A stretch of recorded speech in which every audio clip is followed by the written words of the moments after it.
But Shabbat Teshuvah, on this day, Shabbat Teshuvah, ha'ikar, the main thing is bichinat haneshama, the realm of neshama. So today is the day where you repair the way you think. Shehu, and he says, because Shabbat is Yoma de Nishmatin Velav de Gufa, because this is the day of soul, not the body.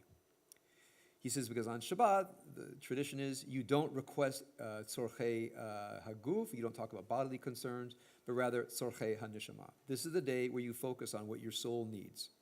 So there's a tendency, like on a Shabbos dinner, you don't talk business, you don't talk about stuff that you need. You try to keep your thoughts, in general, to the more ethereal level. So then he says, al yedei teshuvah, when you do this work, now he's quoting something very well known in the Talmud. He's from awe of God. He says, avonot na'asin shgagot. So there are people, let's say, who believe in karma. Okay? So folks who believe in karma believe there are consequences to our actions. Is that clear? Karma is an ethics based on fear. It's an ethics based on fear. There are consequences to what you do. And if you don't want to get reborn as a cockroach, okay, you better change the way you live. Okay? So you say to yourself, wow, I don't want to be a cockroach, so I'm going to change the way I live. Okay? This is penitence from yirah, which means I'm really afraid that I'm going to be a cockroach. Anybody know who I'm talking about here?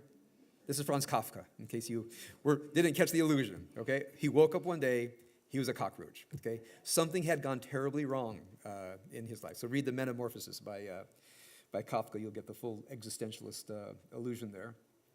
Okay, and he says, so when you say, God, I don't want bad karma, he says your intentional sins just become mistakes. Because you say, oh, I'm really not going to do that anymore.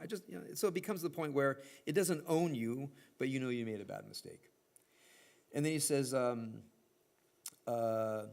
when you have teshuvah of ahava, which means you're not afraid of karma, you actually yearn for the divine.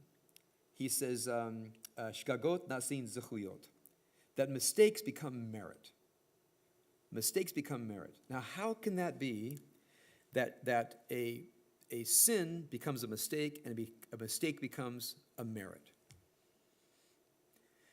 So in the world of machshava, when you contemplate an action that has denied your true nature, put a wall up between you and other people, a wall up between you and your higher self or God, in the realm of machshava, it's not about what you did, it's not about what you said, it's the way your inner life works. Something happened deep inside of you where a neural impulse began to run and ended up there. So this is unconscious thought. When you do tikkun machshava, you're actually tracing down to the origin of the impulse that erupted into speech or behavior, and you're actually changing the way your inner life operates. So now you find that the origin, and you move it to something sublime. You sublimate it, and it arrives as a virtue and not a flaw. So the traditional example is the angry person.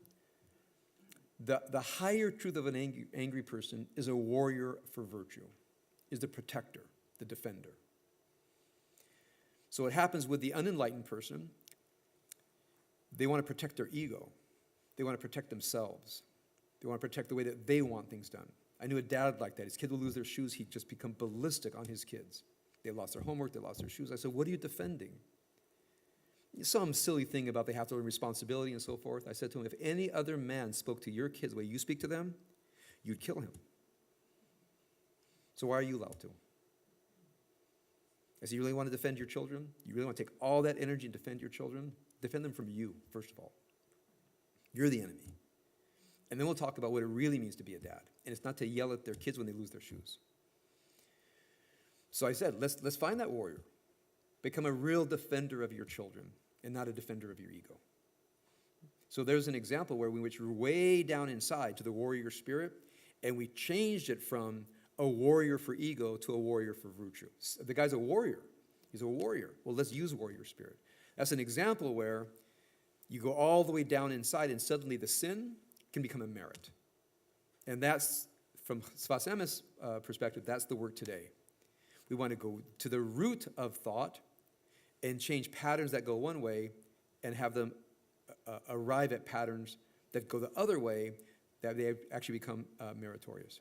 Sim shalom, sim shalom, sim shalom, tov.